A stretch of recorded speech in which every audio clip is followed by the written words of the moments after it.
Hi good morning, welcome back to the channel guys. और आज का दिन है बहुत ही खास। जैसा मैंने कहा था कि कल से झमाझम बहुत ही बढ़िया रिमझिम बरखा रानी छाई हुई है एंड एब्सोल्युटली ब्यूटीफुल डे। और आज जो है मैं ड्राइव कर रहा हूँ सीधा अबू धाबी। हम लोग जा रहे हैं सीधा अबू धाबी रेजिस कॉर्निश होटल। 12:30 बजे, हद से हद 1:45 बजे कैसे भी करके I need to touch Abu Dhabi. थोड़ा बहुत बीच में वाइपर चलाने की ज़रूरत है, बट उसके अलावा बहुत ही बढ़िया शानदार बेहतरीन मौसम एंड मौसम का लुत्फ उठाइए। Let's sing a song full of hope, full of pain. Why don't you sing along, my friend? For it's our last refrain.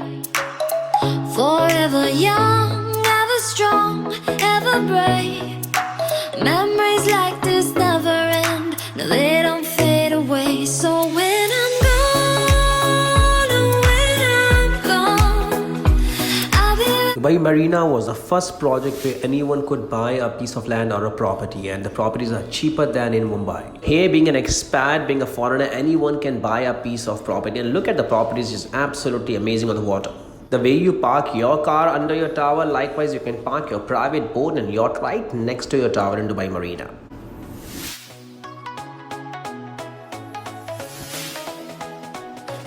और ये देखिए राइट साइड में जो है आपकी ये पूरा का पूरा दुबई एल्यूमिनियम की ये फैक्ट्री है, जो कि कंट्रीब्यूट करती है नियरली 28% दुबई की जीडीपी में। अगर हम दुबई की जीडीपी की बात करें तो उसका योगदान है 28%। और यहाँ से शुरुआत होती है, अगर आप देखें राइट हैंड साइड में, तो यहाँ से शुरुआत होती है दुनिया के सबसे बड़े आर्टिफिशियल तरीके से बनाए गए बंदरगाह की, जिसका नाम है जेबल अली। अगर आप सामने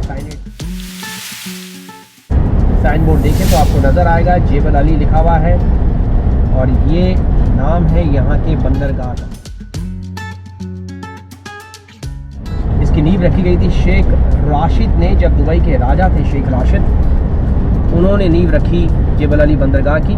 जेबल अली बंदरगाह जो है आज की तारीख में दुनिया में 8वें नंबर पे है अगर हम कंटेनर ट्रैफिक्स की बात करें। शेख राशिद ने डिसाइड किया 1975 में इस कंस्ट्रक्शन के लिए, इस पूरे बंदरगाह का, बिकॉज जब निर्माण करने का उन्होंने डिसाइड किया तो काफ़ी लोगों ने अपने कंसर्न्स रेज करे कि हमको एक नए बंदरगाह की ज़रूरत क्या है। बिकॉज दुबई मेन जो बंदरगाह है, जो शहर के बिल्कुल बीच में है, is right in the center of the whole city and was built in 1968. Why we need a second port so far away from the city? And that was the vision of Sheikh Rashid. He knew that Dubai will be reaching to these heights in the next probably 30-40 years, and that's a reality. As you drive from downtown to here, absolutely there is no empty place which is actually left out. And यही reason था, Sheikh Rashid wanted to bring the entire whole of the port outside the city, and that exactly what he did. And today this port stands at number 8 position in the world in terms of the container traffic.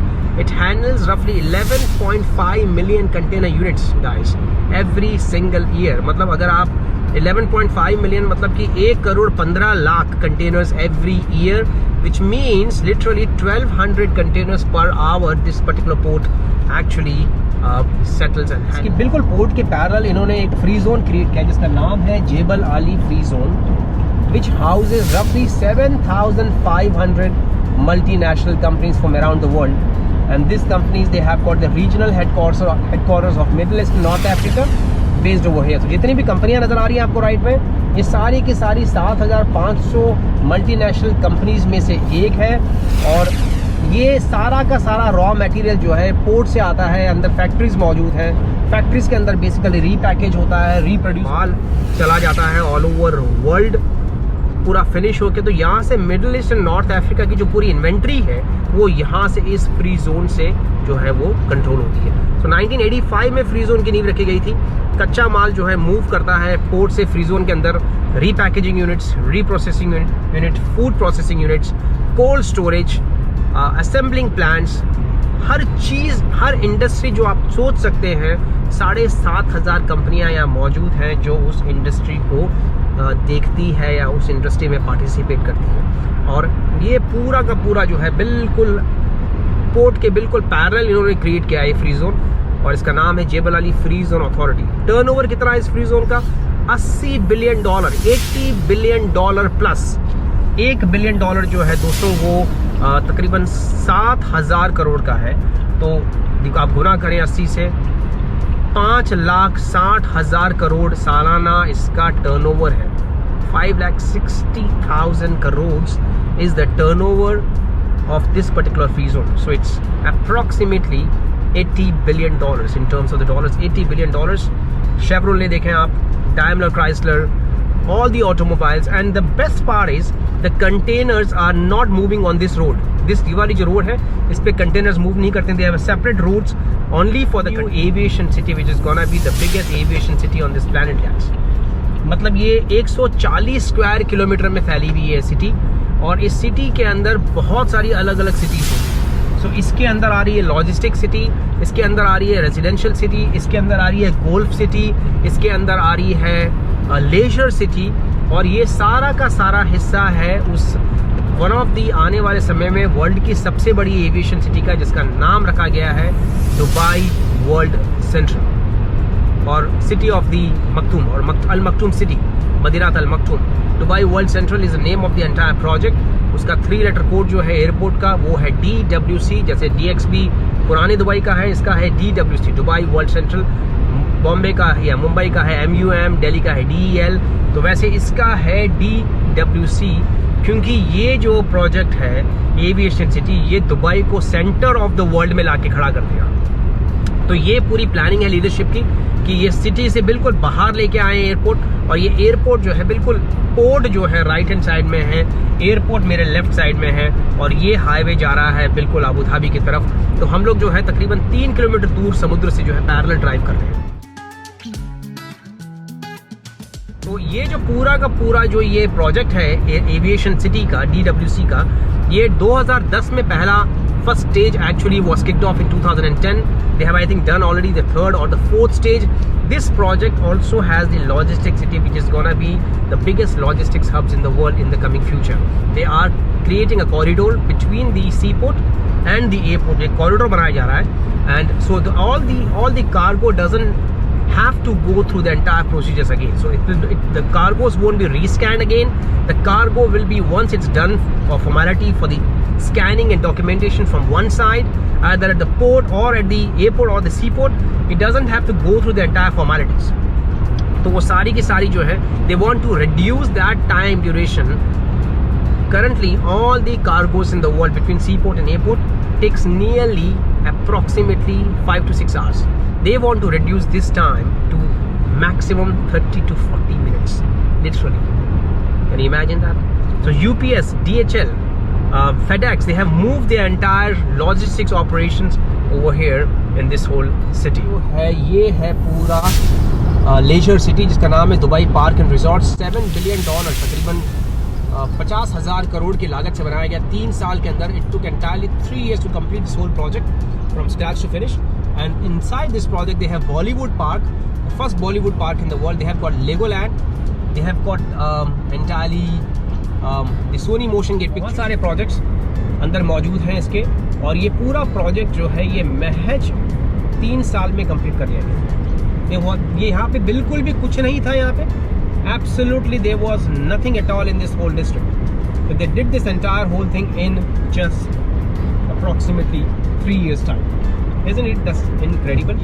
So the expo side is coming within the entire perimeter of the airport. उस पूरे perimeter के बिल्कुल साथ में आ रही है expo की साइड, and that's where the next year the world expo 2020 is going to happen from October. काम जो है पूरा जोर शोर से चल रहा है। It's absolutely continuously the entire work is going on 24/7. Now why they chose this particular location, why this location was chosen, because we are right at the borders with Abu Dhabi. So in couple of minutes we will be entering Abu Dhabi, guys, और यही reason है कि ये location जो है वो choose की गई है, so that the audience from Abu Dhabi can also be targeted. The people in Dubai are also targeted in terms of this entire projects. और DWC एयरपोर्ट की ज़रूरत क्यों पड़ी वो आपको बताना चाहूँगा कि जो करंट एयरपोर्ट है DXB, जो बिल्कुल it's located right in the heart of the city, that airport in the future might be fully taken over by Emirates. The entire speculation is still on whether the non-Emirates flights will move over here or Emirates will move here, but I think the Emirates will stay there, but all the non-Emirates flights will move to DWC, Dubai World Central.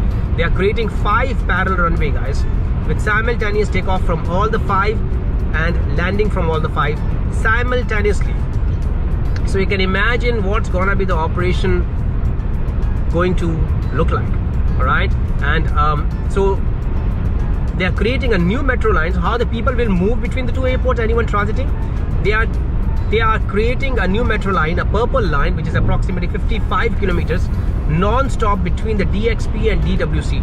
So anyone moving from DXP to DWC will be able to move just without exiting on the passport, drop your bags in the metro, and within just probably 25 minutes you can commute between the two sides. And that is gonna be the future of this city in terms of the aviation city. When I say aviation, this is gonna be bringing Dubai right in the center of the world, and that's the whole planning.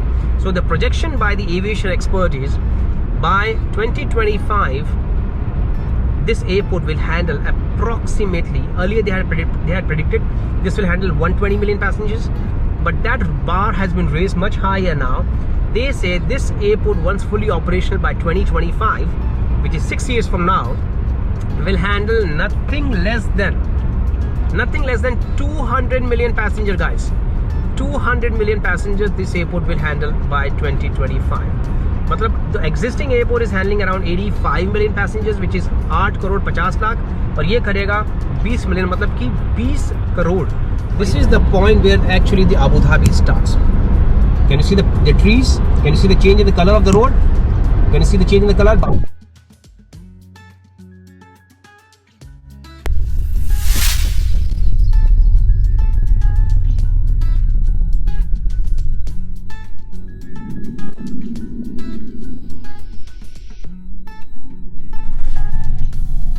शहर जो है वो तकरीबन यहाँ से 80 kilometre दूर है, लेकिन जो बॉर्डर्स है अबू धाबी अमीरात का, जो अबू धाबी स्टेट का, वो यहाँ से शुरू हो गया. जैसे मैंने बताया था आपको पहले वाले ब्लॉग में, जो मैंने एक अलग से ब्लॉग बनाया था दुबई की कहानी और story of Dubai. You can actually go and basically listen to that. So I have clearly mention 7 emirates known by their capital's name. So Abu Dhabi is just not the city, it's not the capital, it's just not the capital of the whole country. Abu Dhabi is the state, the biggest state in the country, and capital of Abu Dhabi is also Abu Dhabi. Bridge which connects the Yas Island with the mainland.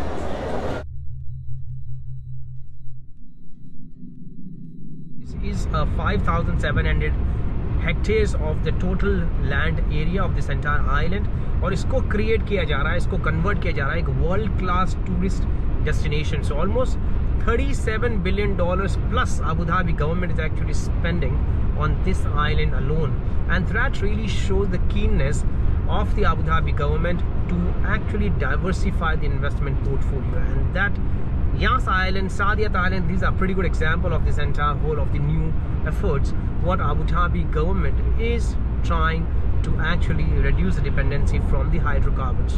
जो petrol है, जो natural gas है, उनसे जो dependency है वो कम करके जो है Abu Dhabi government is actually trying to diversify its economic portfolio, just like what Dubai did probably 25 years back. That is the same initiative being taken by Abu Dhabi government. Or Ferrari World is already existing, which opened up in 2009. The Formula 1 racetrack opened up in 2009. This is one of the best racetracks in the world for the Grand Prix. और इसका नाम ही Yas Marina Circuit. So if you haven't seen the racetrack, please do Google. You can find loads and tons of the videos on the YouTube. इसकी खासियत ये है race track की, which is somewhere on the left hand side. और Ferrari World भी जो है बिल्कुल लेफ्ट हैंड साइड में है. जो Yas Marina Circuit है उसकी खासियत ये है कि they have actually created an artificial marina right next to the pit stop. So when you are watching the entire race, you can actually watch the race, you can pull your private boat and yacht and you can dock it right next to the pit stop. दूसरी खासियत उसके बिल्कुल बीच में race track के एक beautiful hotel बनाया गया है जिसका नाम है यास होटल. खूबी ये है कि the entire whole of the facade, the whole of the outer structure is comprising of 5000 LED cut panels. और ये 5000 LED cut panels, none of the two panels are actually similar in shape and size. City of Abu Dhabi at a distance, right over there, जो आपको horizon पे नज़र आ रही है पूरी skyline, entire is Abu Dhabi, and look at this, this is entirely, ये सारा का सारा जो empty land नज़र आ रहा है आपको। हम लोग अभी जो है यास आइलैंड क्रॉस करके दूसरे आइलैंड पे पहुंच गए हैं जिसका नाम है अल जुबैल, और ये जो है आने वाले टाइम में होने वाला है basically one of the other tourist destination. It's absolutely incredible. Look at this. Isn't it beautiful? Just awesome.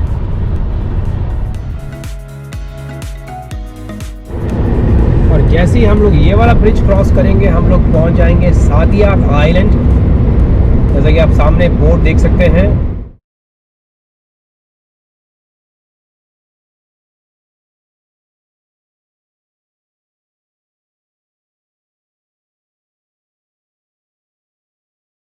तो हम लोग पहुंच गए हैं अबू धाबी आइलैंड में। ये जो पूरा का पूरा आइलैंड है ये एब्सोल्युटली गॉर्जियस, और ये पूरा कॉर्निश है। ये यहाँ से लेकर जो है कॉर्निश जो है बिल्कुल आखिरी में सेंट रेजिस होटल तक कॉर्निश है ये पूरा।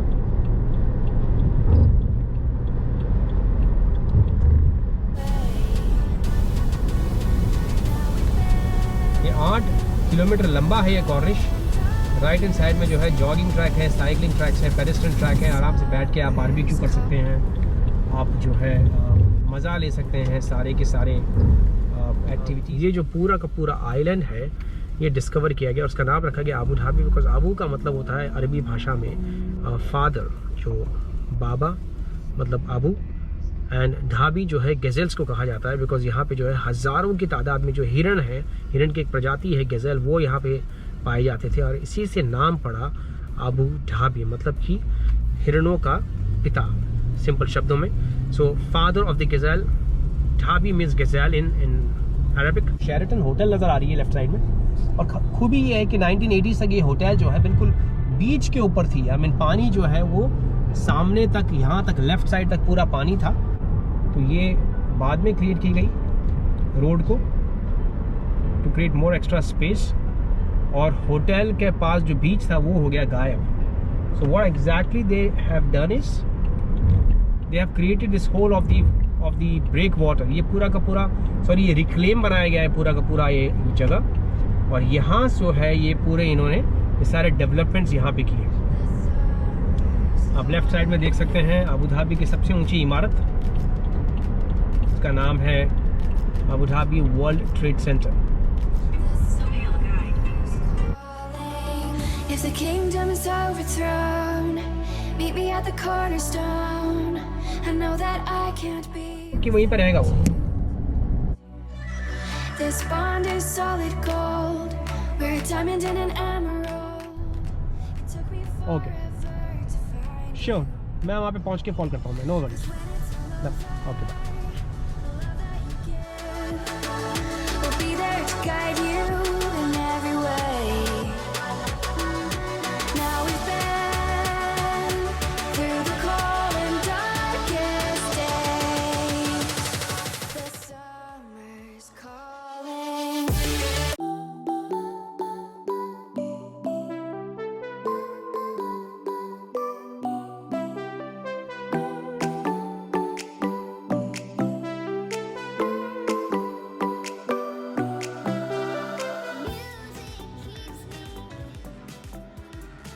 That brings our vlog to an end, guys. Don't forget to give all your love by subscribing and pressing the bell icon.